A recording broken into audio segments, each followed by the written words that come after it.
Text book पर आज आपका लाइव टेस्ट सीरीज था जो कि वो समाप्त हो गया। आज आपका 25 जनवरी है। जो भी टेक्स्ट बुक के बारे में नहीं जानते हैं, आप कहीं से भी पढ़िए, किसी टीचर के पास में पढ़िए या किसी टीचर से आप टेस्ट दे रहे हैं जा कर के ऑफलाइन, लेकिन मैं तो कहूँगा कि आप टेक्स्ट बुक पर ज़रूर दें। और मैं इसलिए आपको कह रहा हूँ कि यहाँ का जो अभी टेस्ट दिया जा रहा वो बहुत ही अच्छे लेवल का दिया जा रहा है। और जो टेक्स्ट बुक के बारे में नहीं जानते हैं, ना आपसे पैसे चार्ज किया जा रहा है ना कुछ भी।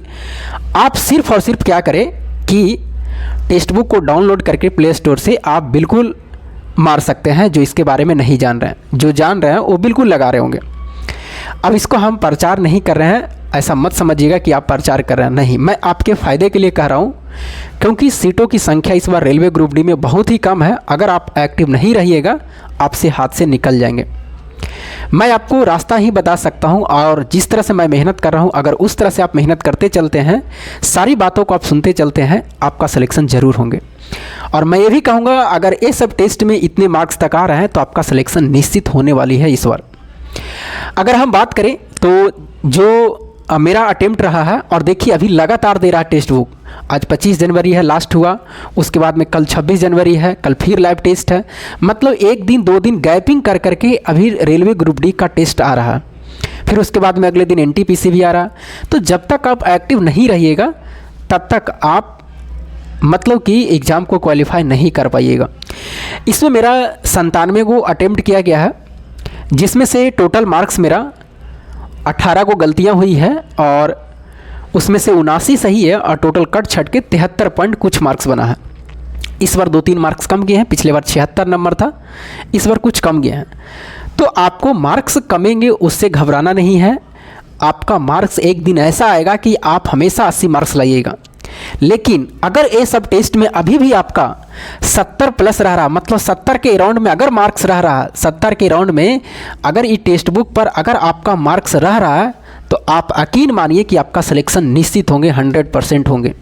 लेकिन लगातार आप अंत तक अगर मेहनत करते रहते हैं तो आपका सिलेक्शन होना ही होना है।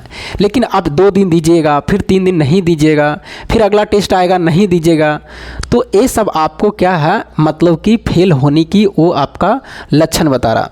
तो आप क्या करिए, टेक्स्ट बुक पर ज़रूर दें। और इतनी मार्क्स आपको अगर अभी आ रहे हैं 70 मार्क्स, तो आप बिल्कुल सेफ हैं। आपका इस बार जॉब होने वाली है। बस इसी में आपको मेहनत करना है।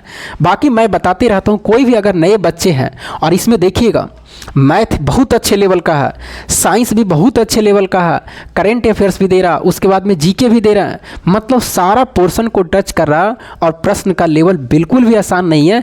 जहां आप एग्ज़ाम दीजिएगा वहां इससे भी आसान आपको मिलेंगे।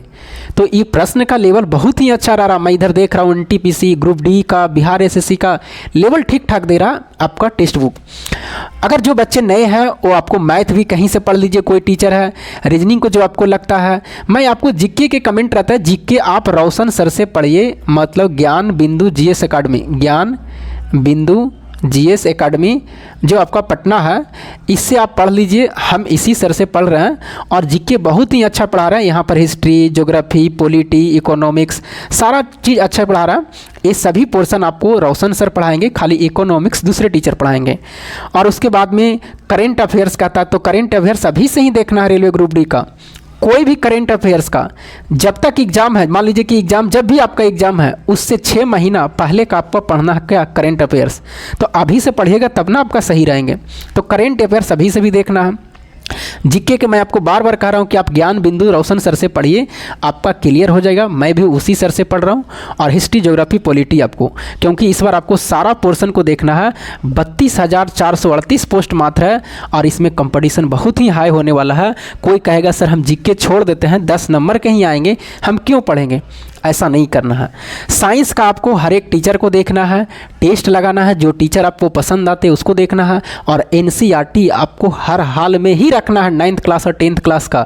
मैं प्रत्येक वीडियो में बोल देता हूँ, अगर आप किसी टीचर से फॉलो कर रहे हैं, 2-3 टीचर से, लेकिन आपको एनसीईआरटी रखना ज़रूरी है और उसको पढ़ना अपने से ज़रूरी है। फिर जब एग्ज़ाम आएगा उस टाइम में आप देखिएगा, मेरा याद करिएगा बात कि सर बार बार बोल रहे थे कि आप टीचर से भी पढ़िए, एनसीईआरटी खुद से पढ़िए, हूबहू लैंग्वेज आप आपको दिखेंगे। तो एनसीईआरटी आपको साइंस रखना है, जो 25 आपको पूछे जाएंगे यहाँ से। तो इस तरह से करके आपको जो सवाल है, आपका मैथ कितना 25, रीजनिंग कितना 30, उसके बाद में जीके कितना और करंट अफेयर्स कितना 20, तो 25 और 30 कितना 55 और 20 75 और 25 कितना 100। आपको हर एक पोर्शन को टच करना पड़ेगा, तभी जा कर के आप अच्छे नंबर ला सकते हैं फाइनल एग्जाम में। अभी से आप एक्टिव रहिए, बाकी आप जो भी अटेम्प्ट किए हैं अपना मार्क्स बताइएगा। और जो बच्चे अभी लगे हुए, मैं देख रहा हूँ कमेंट आते हैं, बहुत ही अच्छे अच्छे मार्क्स आ रहे हैं। जो बिहार एसएससी का है, एनटीपीसी का देते हैं, ग्रुप डी का देते हैं, सारे अच्छे नंबर ला रहे हैं। आपका सिलेक्शन होने वाला है, बस समय का इंतज़ार है। आप मेहनत करते जाइए, मैं आपको बताते रहता हूँ, मेहनत आपको करना है। कुछ चीज़ें मैं मैथ लेकर के आ रहा हूँ, उसको आपको देख लेना है वीडियो, और हो सकता है मुझे जितना टाइम मिलेगा मैं आपको हमेशा सहयोग करूँगा। लेकिन आप जिस टीचर से मैथ पढ़ रहे हैं, रीजनिंग पढ़ रहे हैं, साइंस पढ़ रहे हैं, उस टीचर को आपको फॉलो करना है। तो चलिए, बाकी हम मिलेंगे, और जो भी आपको पूछना रहता है वो कमेंट बॉक्स में पूछ सकते हैं, तो उसके हिसाब से जवाब दे दूंगा। 99% को मैं जवाब देता हूं, ऐसा नहीं है कि मैं कमेंट आया छोड़ देता हूं, ऐसा मैं नहीं करता हूं। तो चलिए, फिर मिलेंगे हम आपको अगले वीडियो में, तब तक के लिए जय हिंद।